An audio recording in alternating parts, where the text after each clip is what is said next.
July গণঅভ্যুত্থানে ৫ August আশুলিয়ায় ৬টি লাশ পোড়ানোর মামলায় করা মানবতাবিরোধী অপরাধের মামলার শুনানি আজ। বিচারপতি নজরুল ইসলাম চৌধুরীর নেতৃত্বে আন্তর্জাতিক অপরাধ ট্রাইব্যুনাল ২-এ এই মামলার শুনানি হবে।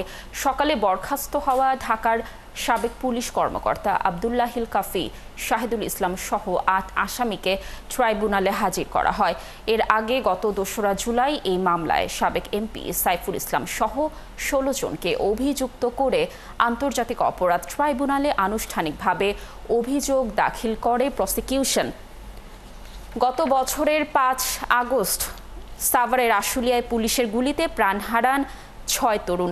এরপর পুলিশ ভ্যানে তাদের লাশ তুলে আগুনে পুড়িয়ে দেওয়া হয়। এ ঘটনায় ১১ সেপ্টেম্বর মানবতাবিরোধী অপরাধের অভিযোগ এনে আন্তর্জাতিক অপরাধ ট্রাইব্যুনালে মামলা করা হয়। দর্শক, আদালত পাড়ায় রয়েছেন আমাদের সহকর্মী সৈকত সাদিক। আরও খবর জানাতে তিনি আমাদের সাথে যুক্ত হচ্ছেন। সৈকত, নিশ্চয়ই শুনতে পাচ্ছেন আমাকে। দর্শকদের যেমনটি জানাচ্ছিলাম যে ৫ আগস্ট আশুলিয়ায় যে ৬টি লাশ পোড়ানোর মামলা হয়েছিল তার শুনানি আজ। কি তথ্য আছে শুনানির ব্যাপারে জানাবেন, এবং ট্রাইব্যুনালে আজ অন্য কোন কোন মামলার কার্যক্রম রয়েছে বিস্তারিত জানাবেন আমাদের।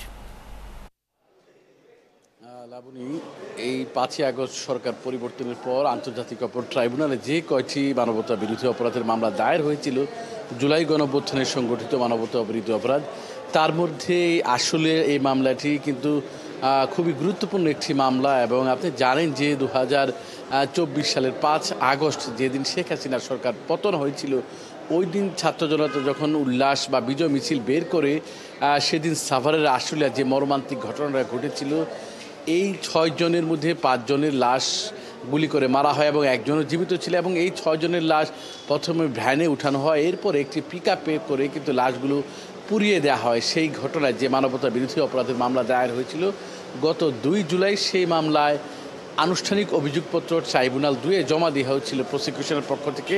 এবং এই মামলার প্রধান আসামি করা হয়েছে সাভারের সাবেক এমপি সাইফুল ইসলাম। এরপর বেশ কয়েকজন পুলিশ কর্মকর্তা বা পুলিশ সদস্য যারা এই ঘটনায় জড়িত ছিলেন, গুলি হত্যা এবং লাশ পুরানোর ঘটনায়, তাদেরকে আসামি করা হয়েছে। এবং তার মধ্যে ৮ জন আসামি গ্রেপ্তার আছেন এবং তাদেরকে আজকে সকালেই কিন্তু ট্রাইব্যুনালে হাজির করা হয়। এবং এখন ট্রাইব্যুনালের যে হাজতখানা রয়েছে সেখানেই তাদেরকে রাখা হয়েছে। এবং আপনাদেরকে জানাচ্ছিলাম যে এই মামলার আরও যে গ্রেপ্তার আসামি রয়েছে তার মধ্যে ঢাকার যে সাবেক এসপি আব্দুল্লাহিল কাফি, ঢাকার সাভার সার্কেলের যে এসপি শাহিদুল ইসলাম, ডিবির পরিদর্শক আরাফাত হোসেন সহ যে পুলিশ সদস্যগুলো রয়েছে তারা সবাই এখন হাজতখানায় আছেন। এবং আজকে যে বিষয়টা হবে যে বাকি ৮ জন আসামি পলাতক রয়েছেন তাদেরকে আদালতে হাজিরের জন্য বা সারেন্ডারের জন্য পত্রিকায় বিজ্ঞপ্তির নির্দেশ দেওয়া হবে ট্রাইব্যুনালে। প্রসিকিউশন এমনটি আবেদন করবে এবং তারা হাজির না হলে পলাতক দেখিয়ে তাদের পক্ষে রাষ্ট্রনিযুক্ত আইনজীবী নিয়োগ করা হবে। এই যখনই আজকে আদালত আদেশ দেবে সেই বিষয়টা আমরা পরবর্তী সংবাদে জানিয়ে দেব।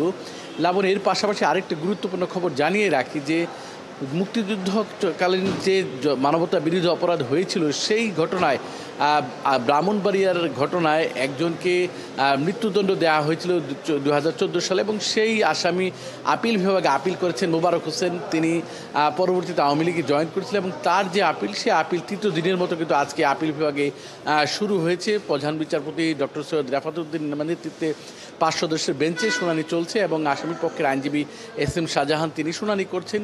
এবং এই সংবাদটিও আমরা পরবর্তী সংবাদে জানিয়ে দিতে পারবো। সব মিলিয়ে কিন্তু আজকে ট্রাইব্যুনাল বা আপিল বিভাগ দুইখানেই কিন্তু মানবতা বিরোধী অপরাধের মামলার শুনানি হচ্ছে আর কি।